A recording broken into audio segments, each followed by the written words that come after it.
वो था एक नदी का किनारा। वहाँ पर तरह तरह के पक्षियाँ साथ में रहा करते थे। वहीं पर कुछ और प्रकार की गौरैया भी रहती थी। उनमें सोनी और सिरी की बहुत गहरी दोस्ती थी। वहीं एक कौवा रहा करती थी, उसका नाम मैना था। एक दिन सोनी और सिरी उनकी दोस्त कौवा से कहती है, मैना, हम सैर पर जाने की सोच रहे हैं, क्या तुम हमारे साथ चलोगी? नहीं दोस्तों, मुझे नहीं चलना। तुम दोनों वापस लौट जाओगे ना। अभी मुझे कहीं जाने की इच्छा नहीं हो रही। मैना, यहाँ कुछ खास आहार नहीं मिल रहा, तुम हमारे साथ क्यों नहीं चलती? ये कहना तुम्हारे लिए जितना आसान है, मेरे लिए नहीं। 3 बच्चों को साथ में लिए चलना बहुत मुश्किल है। बुरा मत मानना और तुम दोनों चले जाना। उन दोनों ने खेद जताया और वहाँ से चले गए। कौवा बिना आहार के दिक्कतों का सामना कर रही थी। भूख से तिलमिला रहे उसके बच्चों ने पूछा, माँ, तुम हमें भरपेट खाना क्यों नहीं दे रही? एक दिन भरपेट खाना मिल जाए तो अगले दिन भूखा रहना पड़ता है। ऐसा क्यों है माँ? यूं मुंह लटकाकर बच्चों ने माँ से पूछा। बच्चों को इतना उदास देखकर माँ भी बहुत उदास हुई। माँ ने हिम्मत जुटाकर बच्चों से सारी बात कह दी।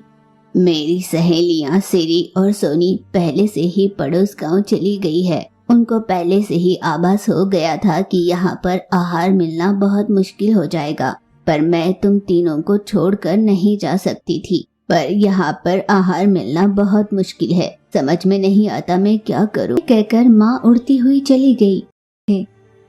कौवा बहुत दूर दूर तक उड़ती हुई आहार की तलाश करने लगी, पर उसे कहीं भी आहार नहीं मिला।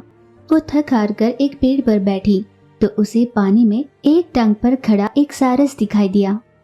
कौवे ने उसे इस तरह देख कहा, यूं पानी में एक टांग पर खड़ा होकर तपस्या क्यों कर रहा है? कौवा ये सोच ही रही थी कि सारस ने झटके में मछली पकड़ी और उसे निगल गया। क्या जो मैं देख रही हूँ वो सही है? मछली का शिकार करने के लिए चोर तपस्या कर रहा है। इसी तरह सारस ने 2-3 मछलियां गटक ली और पेट भरने के बाद उड़कर पेड़ पर आ गया। दोस्त, मछली पकड़ने का तरीका तुम्हारा बहुत बढ़िया है। क्या करे दोस्त, पेट भरने के लिए इतने पापड़ तो बेल नहीं पड़ते हैं, यही सृष्टि का नियम है। यूं वे दोनों बात करने लगे। सारस ने अपना नाम माया बताया तो कौवे ने मैना नाम से खुद का परिचय कराया। दोनों बहुत देर तक बातें करने लगे। मैना ने उसे अपनी सारी परेशानियां बताई।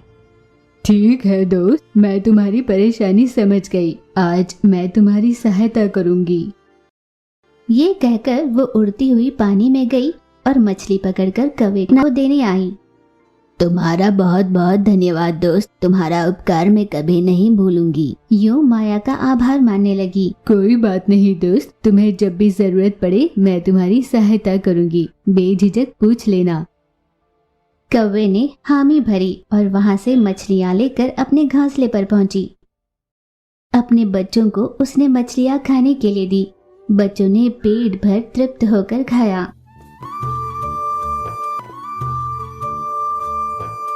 कौवा फिर से सारस के पास सहायता मांगने गई। सारस हर बार उसकी मछलियां देकर सहायता करती। दोस्त, तुम हर दिन मेरी सहायता कर रही हो। भले ही सहायता करना तुम्हें अच्छा लग रहा हो, पर हर दिन तुम्हारी मदद लेना मुझे कुछ अच्छा नहीं लगता। हर दिन तुम पर निर्भर रहूं मुझे कुछ ठीक नहीं लग रहा। तुम बुरा न मानो तो क्या तुम मुझे मछलियाँ पकड़ना सिखाओगी? मछलियाँ पकड़ना आसान नहीं, बहुत मुश्किल काम है। मैं कोशिश करना चाहती हूँ, मुझे प्रयास करने दो। वैसे भी बड़े कहते हैं ना कि मेहनत करते रहो तो मुश्किल काम भी आसान हो जाते हैं। इसलिए मैं भी मेहनत कर कोशिश करना चाहती हूँ। अगर मुझसे नहीं बन पड़ा तो तुम मेरी सहायता करती रहना। ठीक है, तो चलो मेरे साथ तालाब में चलते हैं। दोस्त, मेरी तरह शीला बनकर खड़ी रहो, हिलना मत। जब मछली अपने पास आएगी तो उसे झपट लेना। ध्यान रखना, अगर मछली अपने से छूट गई तो वो बाकी मछलियों को आगाह कर देगी। फिर एक भी मछली अपने पास नहीं आएगी। फिर तो हमें आज भूखे पेट ही रहना पड़ेगा।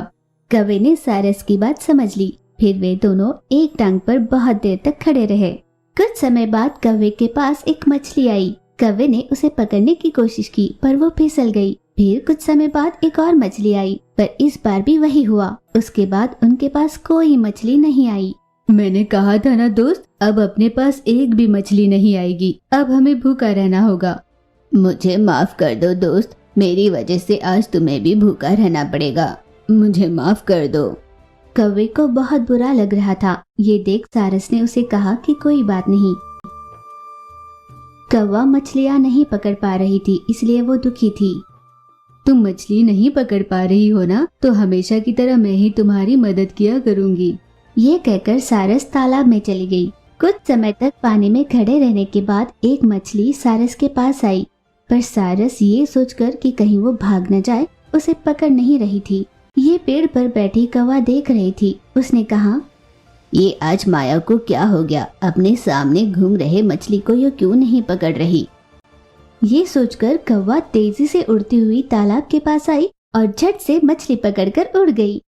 सारस ये देखकर चौंक गई। कौवा अपनी पकड़ी हुई मछली को पैर के पास रखकर टहनी पर खड़ी रही। अरे दोस्त, तुमने तो बहुत बढ़िया काम किया। हाँ, मैंने सोचा नहीं था कि मैं मछली पकड़ पाऊंगी।